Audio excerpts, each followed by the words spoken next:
धन्यवाद धन्यवाद धन्यवाद। यीशु के नाम पे जीत है, यीशु के नाम पे आशीष है। और जितने जब हम यीशु के अनुग्रह में रहते हैं तो हमारे जीवन में आशीष आती है।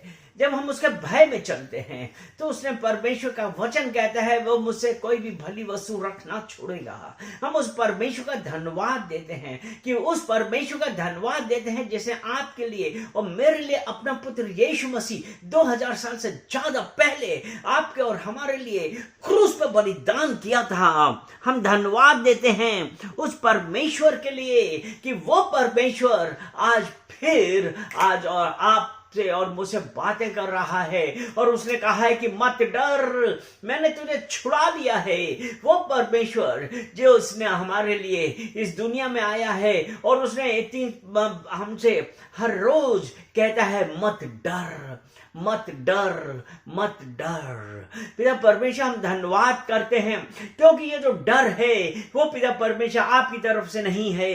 और उस शैतान को आज हम यीशु मसीह के नाम से बांध के नरक उनकी आग में फेंकते हैं। आज किसी प्रकार का भी डर कैसा भी है वो हमारे ऊपर हावी ना होगा क्योंकि उस परमेश्वर ने हमको विजयी बनाया है, उसने हमको जयवंत किया है। वो यीशु मसीह आज आपसे और मुझसे सिर्फ एक यही बात कर रहा है, मत डर, क्योंकि आज का दिन यहोवा ने बनाया और हम इसमें आनंदित हैं।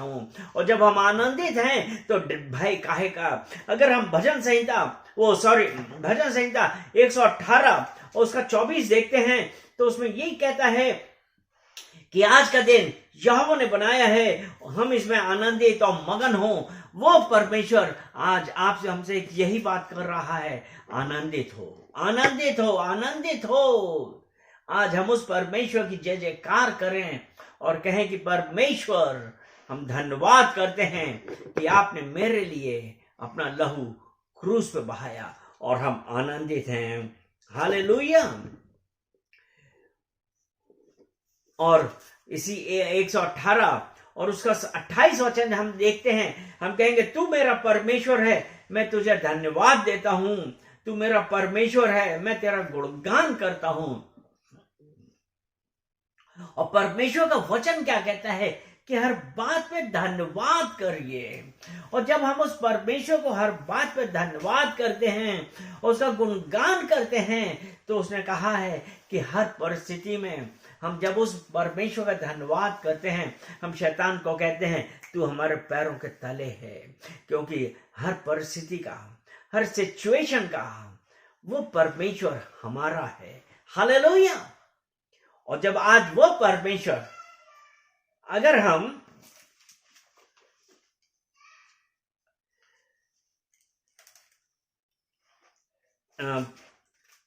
यूहन्ना की पहली पत्री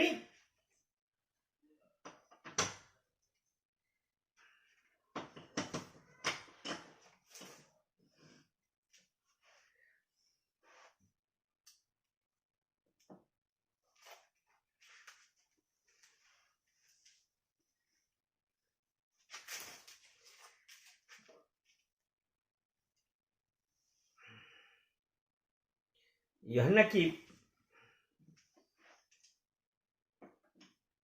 the one who is in you is greater than the one who is in the world. याकूब उसका 4 अध्याय और उसका 7 वचन हम देखते हैं तो उसमें क्या है, याकूब 4 और उसका 7 वचन ये कहता है परमेश्वर के अधीन हो जाओ, शैतान का सामना करो तो वह तुम्हारे पास से भाग जाएगा। शैतान का सामना करो। आज सबसे बड़ी बात यह है कि जब हम आनंदित हैं हर परिस्थिति में, हमको परमेश्वर का क्या होना है, अधीन होना है। इंग्लिश वाली बाइबल में लिखा है जेम्स चैप्टर 4 और वर्स 7,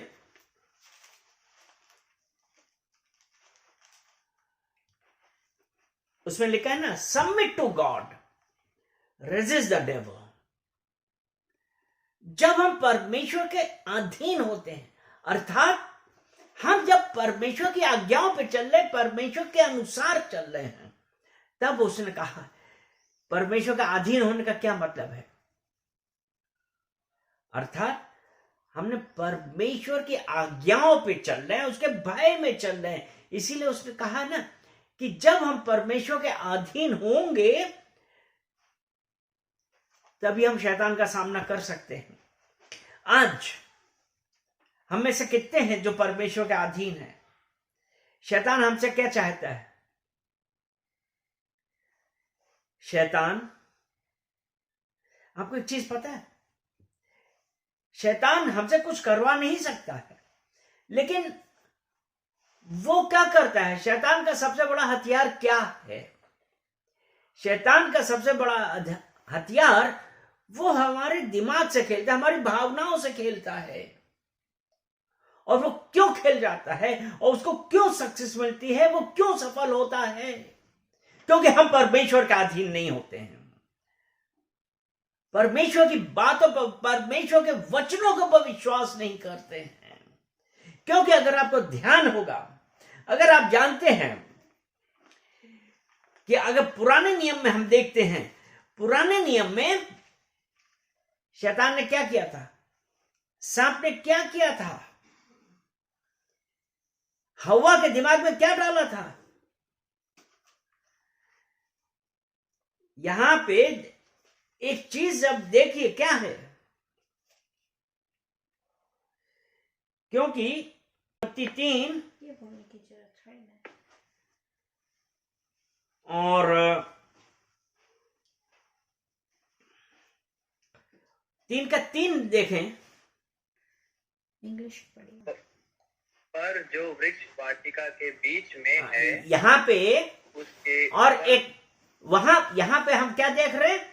यहां पे हम ये देख रहे हैं कि औरत ने, यानी कि हवन, शैतान से क्या कह रही है कि जो वृक्ष वाटिका के बीच में है, किससे? शैतान से। जो शैतान सर्प के रूप में आया, वो शैतान जो शुरू से ही परमेश्वर के लोगों के विरोध में था, वो देखिए हमारे ऊपर अधिकार नहीं कर सकता, लेकिन वो हमारे विचारों से खेलता है और हम परमेश्वर से दूरी बनाते हैं। और यहां पे जब हव्वा ने कहा कि जो वृक्ष वाटिका के बीच में है, आगे उसके फल के विषय में परमेश्वर ने कहा है कि हाँ, अब यहां पे वो कहती है कि जो वृक्ष वाटिका के बीच में है, उसके फल के विषय में परमेश्वर ने कहा है। शैतान तो बोल रही है कि वो जो वृक्ष वाटिका के बीच में, उसके फल के विषय में परमेश्वर ने कहा है। क्या कहा है? उसके फल के विषय में परमेश्वर ने कहा है कि ना तो तुम उसको खाना और ना उसको छूना, नहीं तो मर जाओगे। हाँ, यहां पे एक चीज है, यहां पे एक चीज गौर करने वाली है। परमेश्वर ने कहा है ना तो इसको खाना, ना इसको छूना। परमेश्वर ने तो यही कहा था ना, परमेश्वर ने ये कहा था, इस फल का पेड़, वो इस पेड़ का फल ना खाना ना छूना।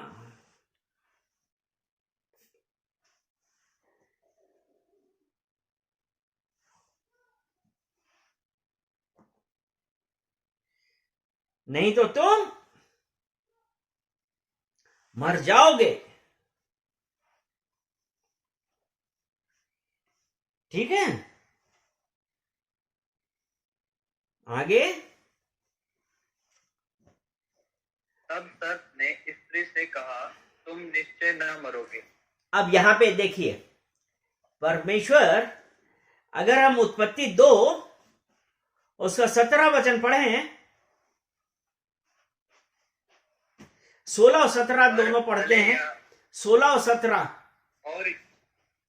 और यहोवा परमेश्वर ने आदम को यह आज्ञा दी, तू वाटिका के सब वृक्षों का फल बिना खर्चे खा सकता है, यानी पर कि भले वाटिका या बुरे के ज्ञान का जो वृक्ष है एक मिनट, उसका वाटिका फल के तू कभी न खाना।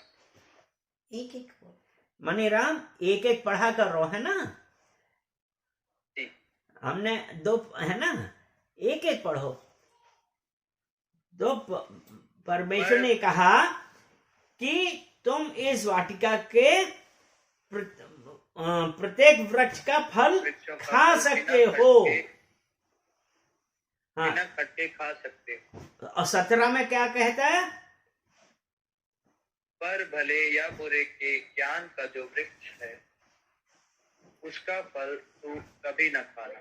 यानी कि परमेश्वर ने यहाँ पे सब पेड़ों के बारे में कहा, लेकिन दो पेड़ के बारे में जो ज्ञान का और भले और बुरे का है, उसके फल का मना किया था खाने के लिए। और क्या कहा था? क्योंकि जिस दिन तू उसका फल खाएगा उसी दिन अवश्य मर जाएगा। कि जिस दिन तू इसका फल खाएगा उस दिन तू अवश्य मर जाएगा। ठीक है, ये परमेश्वर की आज्ञा थी। और यहां पे परमेश्वर ने मना किया, और शैतान आज उसके दिमाग से, हव्वा के दिमाग से क्या कह रहा है? तू अवश्य ना मरेगी। आज हम लोगों के साथ यही होता है। शैतान हमारी भावनाओं से खेलता है और हम परमेश्वर की आज्ञाओं से दूर चले जाते हैं और हमारा डाउनफॉल आता है। और वो जो यहां पे मर जाने की बात थी, वो स्पिरिचुअल डेथ के बारे में था। परमेश्वर ने कहा तू अवश्य मर जाएगा जिस दिन इसका फल खाया। और यहां पे शैतान ने हव्वा से कहा तू अवश्य ना मरेगी, वरन तेरी आंखें खुल जाएंगी और तू परमेश्वर के तुल्य हो जाएगी। वो शैतान हमारे जीवन में आपसे हमसे देखे किस प्रकार से बातें करता है, हमको किस प्रकार से भरमाता है कि हम परमेश्वर की आज्ञाओं से दूर हो जाएं। जो परमेश्वर हमारे भले के लिए सब कुछ करना चाहता है, लेकिन हम अपने विचारों से, अपने सोच से उस परमेश्वर से दूर हो जाते हैं। और आज वही शैतान, आज भी जो उस वक्त था वही शैतान आज भी है। और वो आज आपको और हमको भरमा रहा है कि तू अवश्य ना मरेगी, परमेश्वर के तुल्य हो जाएगी। वो परमेश्वर हमसे क्या कह रहा है? मत डर, मैंने तुझे छुड़ा लिया है। वो शैतान हमको परमेश्वर के वचनों में ही घुमा देता है। इस प्रकार से वो मैनिपुलेशन करता है कि अगर हमारा परमेश्वर के साथ संगति नहीं है, परमेश्वर के साथ हमारा रिलेशन नहीं है, हम उसकी बातों पे फंस जाते हैं। क्योंकि अगर हम नीति वचन 16 और उसका 25 देखते हैं, नीति वचन 16 और उसके 25 में ऐसा है कि ऐसा भी मार्ग है जो मनुष्य को सही जान पड़ता है, परंतु उसका अंत मृत्यु होती है। वो शैतान आज आपके और हमारे दिमाग में ऐसी बातें उत्पन्न करता है, अरे कोई फर्क नहीं पड़ता, अरे थोड़ा ही सा तो झूठ बोला, अरे थोड़ी ही सी तो चोरी करी है, अरे थोड़ा ही सा तो गलत बोला है। लेकिन मेरे प्रियो, आज मैं आपको ये बतलाना चाहता हूं कि हर बात, चाहे वो थोड़ी छोटी सी ही क्यों ना हो, वो हमको परमेश्वर से दूर ले जाती है। क्योंकि ऐसा भी मार्ग है जो मनुष्य को ठीक जान पड़ता है और जिसका अंत मृत्यु होता है। तो इसलिए आज हमारे लिए किस बात की जरूरत है? आज हमारे लिए इस बात की जरूरत है कि हमारा और परमेश्वर के बीच में क्या रिलेशन है, क्या आज हम परमेश्वर की आज्ञाओं पे चल रहे हैं?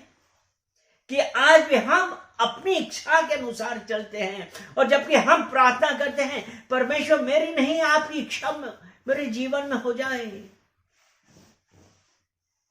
कहना और परमेश्वर के वचनों पे चलना दो अलग अलग बातें हैं। आज आप क्या कर रहे हैं? आज आपका उस परमेश्वर के साथ क्या रिलेशन है? Not my will but your will be done. हमारी इच्छाएं इस सांसारिकता में रह के जिस प्रकार हवा को वो पेड़, वो फल अच्छा लगा, देखने में सुंदर, मन भावन, आज वही चीजें आपको हमको आकर्षित करती हैं। शैतान यही चाहता है, शैतान यही चाहता है कि हम परमेश्वर की इच्छा से दूर जाएं। शैतान नई नई चीजें आकर्षित करता है, नई नई चीजों की तरफ हमारा आकर्षण करता है, क्योंकि हम अपनी भावनाओं पर काबू नहीं कर पाते हैं, क्योंकि हमारा परमेश्वर के साथ रिलेशन नहीं है। लालच आ जाता है,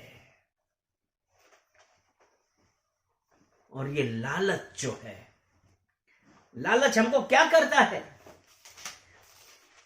लालच हमारी परमेश्वर से दूरी बना देता है। वो परमेश्वर,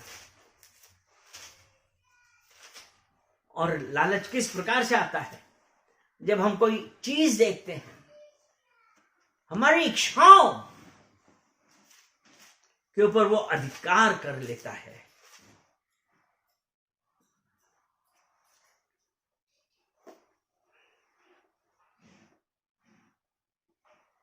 अगर हम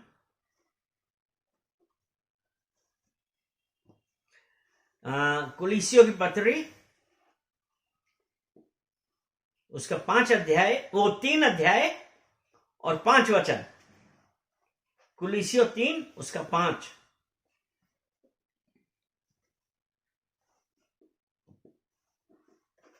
कुलीसियों 3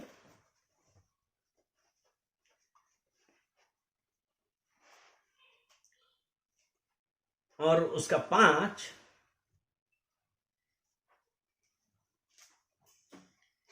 इसलिए अपनी पार्थिव देह के अंगों को मृतक समझो, यानी इसलिए अपनी पार्थिव, therefore put to death your members which are on the earth, अर्थात व्याभिचार, अशुद्धता, वासना, बुरी लालसा और लोभ, वो फल देखने में सुंदर, मन भावन, आंखों को सुंदर लग रहा है, जो हमने उत्पत्ति 3 में देखा ना। उत्पत्ति 3 उसका 6 वचन जल्दी से पढ़ो। जब उस औरत ने फल को देखा तो वो खाने में अच्छा, आंखों को देख, पढ़ो जरा। अतः जब स्त्री ने देखा, जब स्त्री ने देखा, हाँ, स्त्री ने क्या देखा? वो फल देखा, क्योंकि शैतान ने उससे कहा था कि तू अवश्य न मरेगी। तो स्त्री ने जब फल देखा, वो शैतान जो हमारी भावनाओं से, हमारे दिमाग से खेल रहा था, उसने कहा तू अवश्य ना मरेगी, आंखें खुल जाएंगी और तू परमेश्वर के तुल्य हो जाएगी। तो वो जो हमारी डिजायर है, हमारी इच्छाओं को भड़का दिया उसने। वही शैतान आज भी वही कर रहा है, हमारी इच्छाओं को भड़का रहा है, हमारी भावनाओं को भड़का रहा है। और जब उस स्त्री ने देखा, हाँ क्या था? पढ़ो। उस वृक्ष का फल खाने के लिए खाने के लिए, और खाने के लिए, और देखने में मन भाऊ। एक मिनट, खाने के लिए अच्छा। हाँ, खाने के लिए अच्छा, मतलब वो जो भावनाएं हैं वो उसने कहा अवश्य ना मरेगा, वरन परमेश्वर के तुल्य हो जाएगी। अब जो परसेप्शन, वो जो दिमाग में था उस महिला के, वो सब पलट गया और वो क्या सोचने लगी, ये फल जो खाने के लिए अच्छा, आगे, और देखने में मन भाऊ। हाँ, वो लाल रंग का, खाने में अच्छा और हमारी आंखों के लिए कितना सुंदर, देखने में भी कितना अच्छा लग रहा है।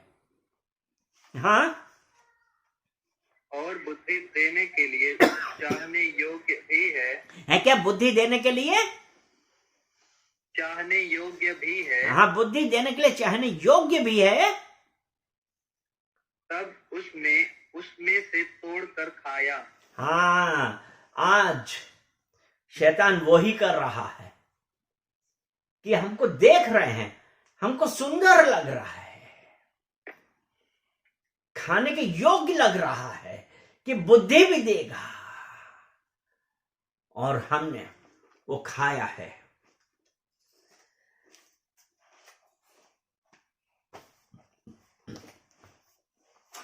अगर हम यूहन्ना की पहली पत्री उसका 2 अध्याय और उसका 15 वचन हम देखते हैं, वो 16 वचन ऐसा लिखा है, क्योंकि वह सब जो संसार में है, देखिए, वह सब जो संसार में है, शैतान ने उस स्त्री को फल दिखाया देखने में अच्छा, वह सब जो संसार में है खाने योग्य है, बुद्धि देने वाला, यानी कि शरीर की अभिलाषा, आंखों की लालसा और जीवन का अहंकार पिता की ओर से नहीं वरन संसार से है। वही इच्छाएं जो शैतान ने उस स्त्री के लिए करी थी, आंखों की अभिलाषा थी, देखने में सुंदर था, खाने में अच्छा था, बुद्धि देने वाला था, उसे वो खाया। और वो परमेश्वर जिसने मना किया था, लेकिन हम अपनी इच्छाओं, अपनी अभिलाषाओं के गुलाम हो गए और उसकी जगह क्या किया, वो परमेश्वर मना करता है। आज हम अपनी शरीर की अभिलाषाओं की वजह से, अपनी इच्छाओं की वजह से वही कर रहे हैं। आज आप में और हम में आज वही है। हमारी संगति परमेश्वर से ना होके इन सांसारिकता से हमको अच्छा लग रहा है और हम उसको पाने की आशा करते हैं, जो अभी हमने कुलुस्सियों 3:5 में पढ़ा है कि अपनी पार्थिव देह के अंगों को मृतक समझे, अर्थात व्यभिचार, अशुद्धता, वासना, बुरी लालसा, किसी भी तरीके से हमको हासिल करना है, और लोभ, आज हमारा लोभ है।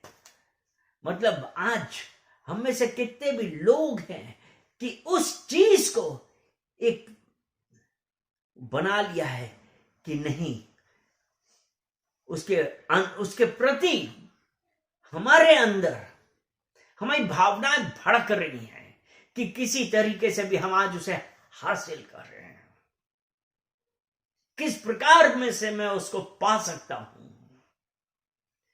और जब हम इस प्रकार करते हैं तो हम परमेश्वर से दूर होते हैं। याकूब 4 और उसका 2 वचन जब हम एक वचन देखते हैं तो यह है कि तुम्हारे बीच होने वाले लड़ाइयां और झगड़ों का कारण क्या है? क्या इनका कारण वे भोग विलास नहीं जो तुम्हारे अंगों में परस्पर लड़ाई करते रहते हैं, अर्थात आंखों की अभिलाषा, खाने योग्य जीवन का वो है जो हमारे अंदर हमारी इच्छाओं को भड़काते रहते हैं। और शैतान यही चाहता है कि हम परमेश्वर से किस प्रकार से दूर हों। और इसके लिए जब वो ये करता है, लेकिन परमेश्वर ने का वचन जो हमने पढ़ा था, याकूब 4:7 में हमने क्या पढ़ा था? यही पढ़ा था ना कि परमेश्वर के अधीन हो जाओ। पर क्या आज हम परमेश्वर के अधीन हैं? कि आज भी हम अपनी इच्छाओं पे चल रहे हैं और परमेश्वर के अधीन हो जाओ और शैतान का सामना करो, शैतान का सामना करो। और यहां पे एक चीज मैं बतलाना चाहता हूं, शैतान उस वक्त अटैक करता है जब हम कहीं पे भी कमजोर होते हैं। इसका उदाहरण हम मत्ती 4 में देखते हैं कि वो शैतान, उसने तो यीशु मसीह को भी नहीं छोड़ा था। वो शैतान, देखिए 4:1 पढ़ते हैं, तब आत्मा यीशु को जंगल में ले गया कि शैतान के द्वारा उसकी परीक्षा हो। जब वह 40 दिन और 40 रात उपवास कर चुका, तब उसे भूख लगी और परखने वाले ने निकट आकर उससे कहा, परखने वाला कौन? शैतान ने उससे कहा, यदि तू परमेश्वर का पुत्र है तो आज्ञा दे कि पत्थर रोटियां बन जाएं। तो यीशु मसीह ने क्या कहा था?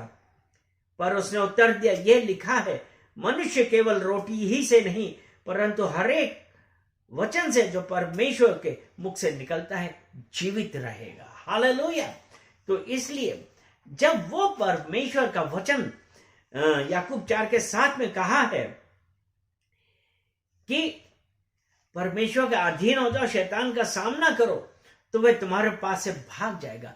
अर्थात हमको परमेश्वर के वचनों में रहना है, परमेश्वर की आज्ञाओं के अनुसार चलना है।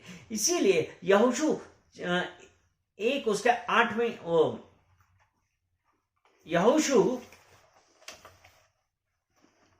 जोशुआ चैप्टर 1:8,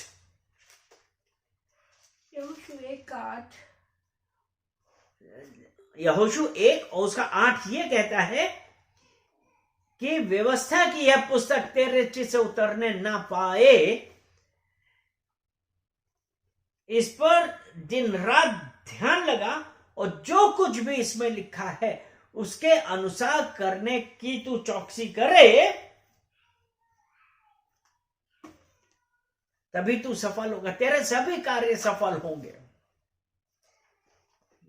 यहोशू 1 और उसका 8 वचन,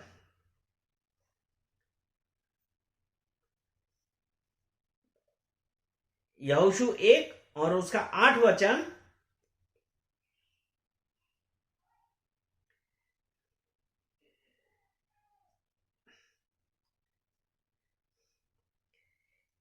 कहता है, व्यवस्था की यह पुस्तक तेरे चित्त से कभी ना उतरने पाए, इसी में दिन रात ध्यान दिए रहना, इसलिए कि जो कुछ उसमें लिखा है उसके अनुसार करने की तू चौकसी करे, क्योंकि ऐसा ही करने से तेरे सब काम सफल होंगे और तू प्रभावशाली होगा। जब यीशु मसीह ने शैतान से कहा, क्या कहा था? मनुष्य केवल रोटी से नहीं परंतु हर एक वचन से जो परमेश्वर के मुख से निकलता है जीवित रहेगा। और वो किस प्रकार है कि जो व्यवस्था की यह पुस्तक आज हम कितना समय निकाल रहे हैं, आज हम कितना उस परमेश्वर के साथ हैं, और जब वो वचन हमारे अंदर हैं शैतान हमसे दूर भागेगा। हालेलुया। शैतान क्या करेगा? हमारे अंदर रहेगा कि हमसे दूर भागेगा। इसीलिए जब उसने कहा ना, परमेश्वर के अधीन हो जाओ, प्रार्थना करें। चलिए, धन्यवाद धन्यवाद धन्यवाद पिता परमेश्वर, हम आपका धन्यवाद करते हैं, सारा आदर महिमा हम आपको देते हैं।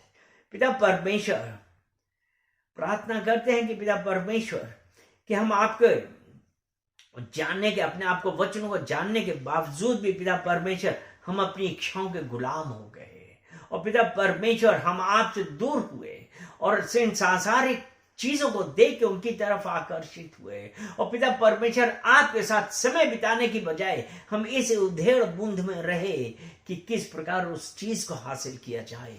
पिता परमेश्वर उसके लिए हम पश्चाताप करते हैं, प्रार्थना करते हैं पिता परमेश्वर कि इन सब जो विचार इस सांसारिक संसार से आए हैं पिता परमेश्वर उसके लिए हम माफी मांगते हैं, प्रार्थना करते हैं कि पिता परमेश्वर हमको बदलिए,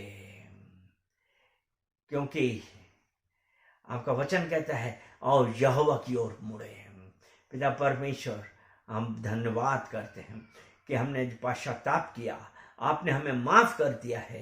पिता परमेश्वर प्रार्थना करते हैं हम में से प्रत्येक जन को पिता परमेश्वर छुइए और अपने वचनों से, अपने अनुग्रह से भरिए, और पिता परमेश्वर इन सांसारिकता की वजह से वो जो लोभ और ये सब आ गए हैं उसको हम यीशु मसीह के नाम से कैंसिल करते हैं। पिता परमेश्वर सुनने वाले, देखने वाले प्रत्येक जन को पिता परमेश्वर छुइए और अपने वचन से भरिए। धन्यवाद करते हैं, सारा आदर महिमा हम आपको देते हैं यीशु मसीह के नाम से। आमेन, आमेन, आमेन।